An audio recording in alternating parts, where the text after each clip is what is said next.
दोस्तों question and answer channel पे आपका स्वागत है। दोस्तों क्वेश्चन एंड आंसर की ये वीडियो आपको अच्छी लगे तो वीडियो को लाइक करें और चैनल को सब्सक्राइब जरूर करें। पहला सवाल, मरने के बाद रिश्तेदार गंजे क्यों होते हैं? दूसरा सवाल, नरेंद्र मोदी जी की शादी किस उम्र में हुई? तीसरा सवाल, शादी से पहले सगाई क्यों की जाती है? चौथा सवाल, भंडारा क्यों नहीं खाना चाहिए? पांचवा सवाल, मंदिर में जूते चप्पल चोरी होना क्यों शुभ है? छठवां सवाल, पैरों में सोना पहनना क्यों मना है? सातवां सवाल, क्या मर्द भी गर्भ धारण कर सकते हैं? आठवां सवाल, स्पर्म का स्वाद कैसा होता है? तो दोस्तों हमारा पहला सवाल है, मरने के बाद रिश्तेदार गंजे क्यों होते हैं? गरुड़ पुराण के अनुसार मृतक की आत्मा मृत्यु के बाद भी शरीर छोड़ने के लिए तैयार नहीं रहती है। वह यमराज से याचना करके यमलोक से वापस आती है और अपने परिजनों से संपर्क बनाने की कोशिश करती है। शरीर न होने के कारण वह संपर्क करने के लिए परिजनों के बालों का सहारा लेती है। लिहाजा ऐसा न हो पाए इसलिए परिजन सिर मंडवाते हैं ताकि आत्मा उनके मोह से मुक्त हो सके। व्यक्ति के निधन के बाद उसके परिजनों द्वारा सिर मुंडवाना मृतक के प्रति प्रेम और सम्मान जताने का जरिया भी है। मृतक के प्रति कृतज्ञता दर्शाते हुए लोग अपने बाल कटवा लेते हैं क्योंकि बालों के बिना सुंदरता अधूरी है। शव में कई तरह बैक्टीरिया पनप जाते हैं। ऐसे में शव को अंतिम संस्कार के लिए ले जाना और अंतिम संस्कार करने के दौरान पुरुष परिजन उसके संपर्क में आते हैं। स्नान के बाद भी जीवाणु बालों में चिपके न रहे इसलिए चेहरे के बाल हटा दिए जाते हैं। बच्चे के जन्म और किसी भी व्यक्ति की मृत्यु के कारण परिवार में सूतक लगता है, यानी कुछ दिनों तक परिवार के लोगों को अशुद्ध माना जाता है। सिर मुंडवाने पर ही सूतक की पूरी तरह से खत्म होता है। दूसरा सवाल, नरेंद्र मोदी जी की शादी किस उम्र में हुई? नरेंद्र मोदी जी ने 2002, 2007 और 2012 के गुजरात विधानसभा चुनावों में चुनाव के नामांकन फार्म में अपनी वैवाहिक स्थिति के बारे में कोई जानकारी नहीं दी थी। 2014 के लोकसभा चुनाव से पहले मोदी ने पहली बार औपचारिक रूप से चुनावी हल्फनामे में कबूल किया था कि उनकी शादी हुई थी। उन्होंने नामांकन पर्चे में जोशदाबेन को अपनी पत्नी बताया। हालांकि पैन कार्ड और जायदाद से जुड़े बाकी कागजातों में उन्होंने इसके बारे में कोई जानकारी नहीं दी। इसके बाद भी पीएम मोदी के बड़े भाई सोमा भाई दामोदर दास मोदी ने एक बयान जारी किया और कहा कि शादी के कुछ दिन बाद ही वो जोशदाबेन अलग हो गए। सोमा भाई ने कहा, हम सामाजिक और आर्थिक रूप से पिछड़ी जाति से ताल्लुक रखते हैं। हमारे समाज में बाल विवाह की प्रथा प्रचलित थी और 17 साल की उम्र में नरेंद्र मोदी की शादी जोशदाबेन से हुई। शादी के कुछ दिनों बाद ही दोनों अलग हो गए। हालांकि दोनों ने कभी अपनी शादी खत्म नहीं की। तीसरा सवाल है, शादी से पहले सगाई क्यों की जाती है? अगर किसी व्यक्ति की शादी हो रही है तो उसकी सगाई पहले ही हो रही होती है। इसके पीछे एक वैज्ञानिक कारण है। कई लोग इसे महत्व नहीं देते हैं लेकिन देना जरूरी है। इसका न सिर्फ विज्ञान में स्थान है बल्कि ये इमोशनल और भारतीय संस्कृति के लिए भी जरूरी है। पहले बता दें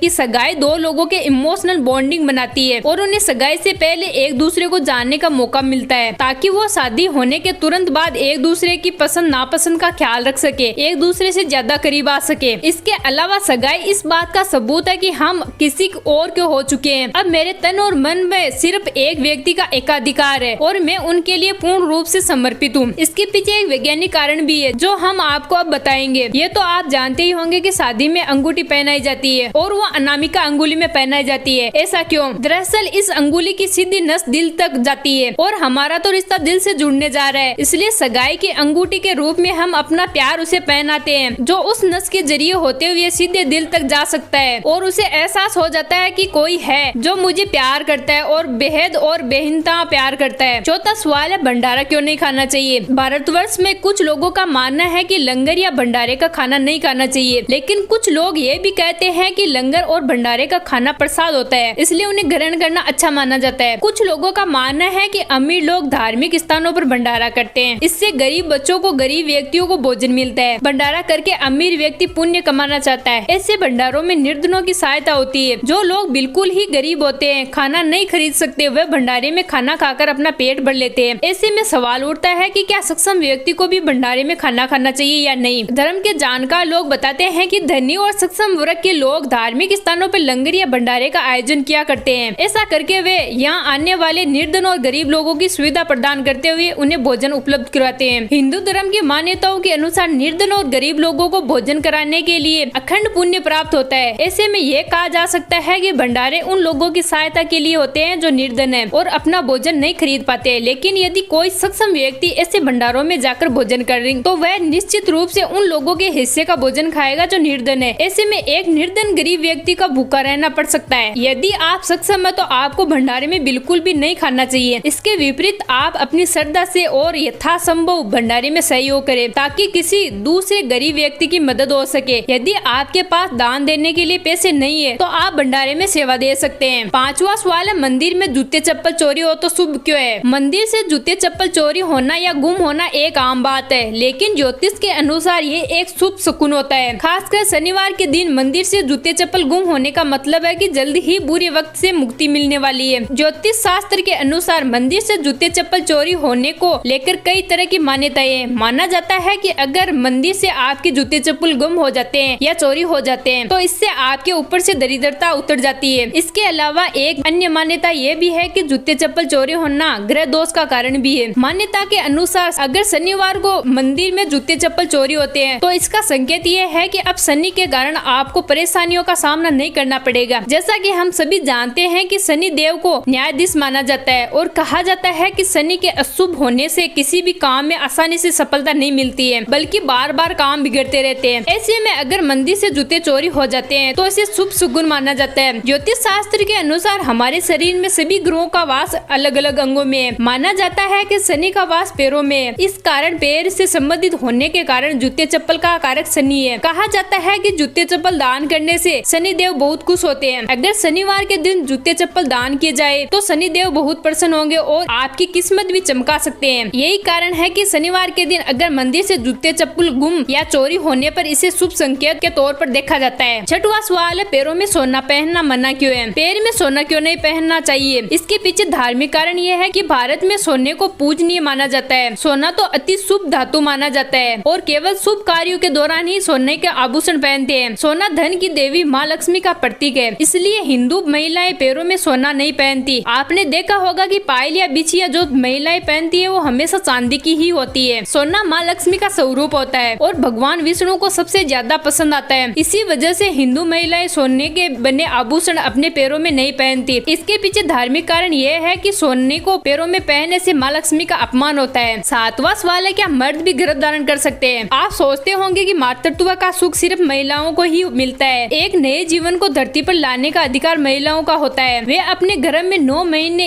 इस बीज को संभालती है। शायद इसलिए महिलाओं का उनके बच्चों के साथ गहरा प्यार का रिश्ता होता है। अगर अब पुरुष भी गर्भवती हो सकते हैं तो मातृत्व का सुख ले सकते हैं। हाल ही में एक पुरुष ने एक बच्चे को जन्म देकर इस बात को साबित भी कर दिया। दरअसल एक ट्रांसजेंडर व्यक्ति थॉमस अब तक 3 बच्चों को जन्म दे चुका है। मौजूद समय में एक पुरुष के लिए यह भी संभव है कि वह महिला की तरह प्राकृतिक रूप से गर्भ धारण कर सके। बताया जा रहा है कि जिस ट्रांसजेंडर पुरुष को महिला का प्रजनन अंग है वह आसानी से बच्चे को जन्म दे सकता है। इसका मतलब एक पुरुष अपना सेक्स चेंज करवाने के बाद आसानी से एक महिला जैसे प्राकृतिक तरीके से बच्चे को जन्म दे सकता है। थॉमस अब दूसरे ट्रांसजेंडर को भी उसके लिए प्रेरित कर रहे हैं कि वे अपने बच्चे की मां बन सके। 8वां सवाल है, स्पर्म का स्वाद कैसा होता है? पुरुष के स्पर्म का स्वाद कैसा होता है? यूएसए में एक सर्वे किया गया जिसमें 20 महिलाओं को बुलाया गया। सभी महिलाओं से ये सवाल पूछा गया कि जिसमें सभी महिलाओं के जवाब अलग अलग थे। कुछ महिलाओं का कहना है कि जैसा पुरुष रात में खाना खाते हैं उसका स्पर्म का स्वाद वैसा ही होता है। कुछ स्त्री का कहना है कि वीर्य का स्वाद हल्का, नमकीन और पानी जैसा होता है। इसलिए वैज्ञानिक सही शोध पर नहीं पहुँचे कि उसका स्वाद वास्तव में कैसा होता है। महिलाओं के ज्यादा जवाब हल्के, नमकीन और पानी की तरह बताने से वैज्ञानिक इस नतीजे पर पहुँचे कि उसका स्वाद हल्का, नमकीन, पानी की तरह होता है तथा ये खाने पर भी निर्भर करता है इसका स्वाद कैसा होगा। तो दोस्तों, हमारी ये वीडियो आपको अच्छी लगे तो वीडियो को लाइक करें और चैनल को सब्सक्राइब करना ना भूले। धन्यवाद।